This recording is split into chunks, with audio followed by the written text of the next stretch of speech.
I just want to tell you that credit cards are not the enemy. The enemy is bad money management.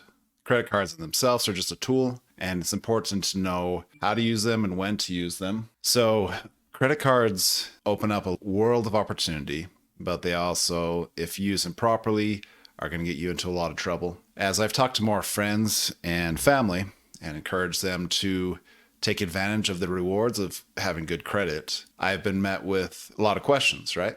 And I had these same questions growing up in the last few years until I started really digging into credit and understanding it. That there are a lot of opportunities if you have good credit, and that one of the biggest misconceptions I encountered with myself and with others is that having too many credit cards to them is a bad thing, that it can actually hurt their credit reports, their credit scores, is if they have too much credit on their accounts.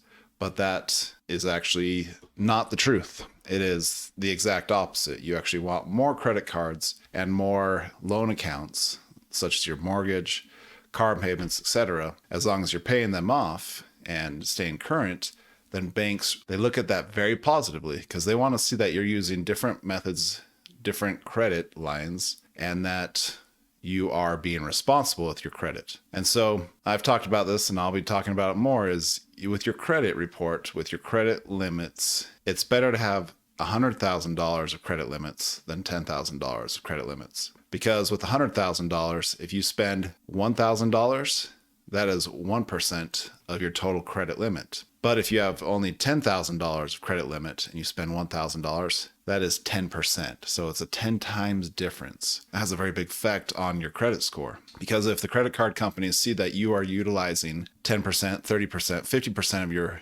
credit line, that's a much bigger deal than 3 to 5%. So the magic number you want to stay under usually is under 30%. You never want to have a credit utilization of over 30%. And credit utilization shows up on your statement balance. So the other trick is first set up auto pay on your credit cards so that you never incur a fee on your credit card. But the second thing is to go and manually pay off your credit cards before your monthly statement activates, I guess. And that, because that is what hits your credit report. So if you actually spend $5,000 and pay it off in 2 weeks or before that, the calendar date, that will not show up in your credit utilization report. So that is key.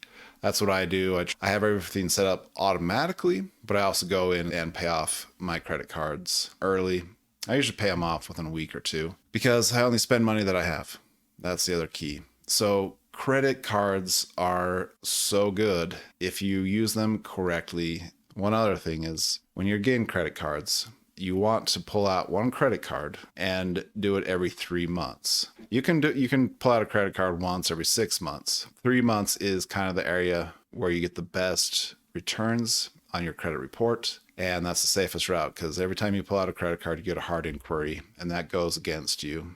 And if you get too many hard inquiries in a set period of time, that will really ding your credit and make banks hesitant about lending to you. So keep it to one every 3 months, no more than one every 3 months. One every 6 months, whatever works for your strategy, whatever you're trying to accomplish. And that is just a quick little tidbit on the biggest fallacy on credit cards, that get more credit cards, use them wisely, and they will benefit you big time.